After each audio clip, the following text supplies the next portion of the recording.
আসসালামু আলাইকুম। Hello everyone, কেমন আছেন আপনারা সবাই? আশা করি আপনারা যে যেখানে আছেন সবাই আল্লাহর রহমতে সহি সালামতে আছেন, ভালো আছেন। আলহামদুলিল্লাহ আমরাও ভালো আছি। দেখুন আমার বেলকুনি বাগানের ছোট্ট একটি টবের ভিতর একটি ছোট বেগুন গাছ, মাশাআল্লাহ অনেক বেশি ঝোপালো এবং অনেক বেশি ফল ফুল হয়ে আছে।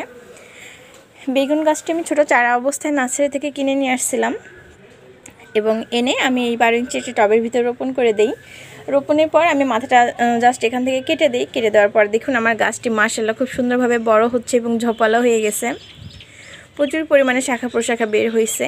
আর আমরা জানি যত বেশি ডাল তত বেশি ফল। তো দেখুন আমার গাছটি তো তাই হয়েছে। এই গাছটি থেকে কিন্তু আমি আরও 6টি বেগুন আগে হারভেস্ট করে খেয়েছি। আর এখন তো বর্তমান অবস্থা আপনারা দেখতেই পাচ্ছেন যে প্রত্যেকটা ডালে অজস্র ফল হয়ে আছে। দেখুন থোকায় থোকায় ফল হয়ে আছে।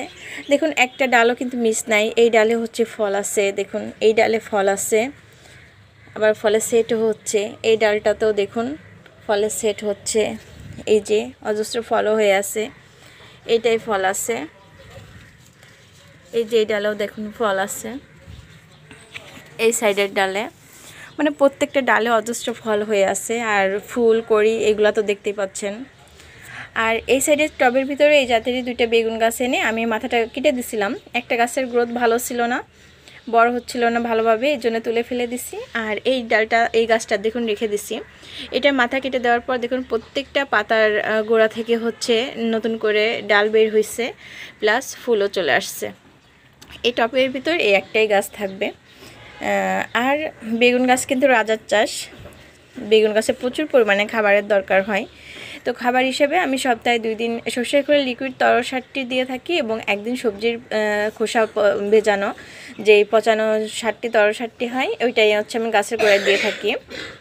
এবং যেহেতু এখন গরমকাল, আমি সকাল সন্ধ্যা 2 বেলা খুব সুন্দর করে গাছকে স্প্রে করে গোসল করিয়ে দেই এবং গাছের গোড়ায় পানি দিয়ে দিই।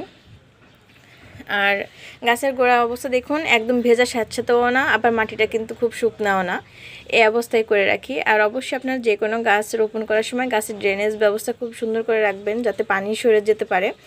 পানি যদি গাছের গোড়ায় জমা থাকে তাহলে কিন্তু বেগুন গাছের গোড়া পচা রোগ হয়। আর যেহেতু আমি সকাল সন্ধ্যা 2 বেলা হচ্ছে গাছকে স্প্রে করে গোসল করিয়ে দেই, তার জন্য কিন্তু আমার গাছের পাতা দেখুন খুব সুন্দর পরিষ্কার হয়ে আছে। এখানে কিন্তু কোনো পোকামাকড় নাই, গাছের পাতায় গাছে কোনো রকম রোগ এখনও হয়নি, খুব ভালোভাবে বড় হচ্ছে মাশাআল্লাহ।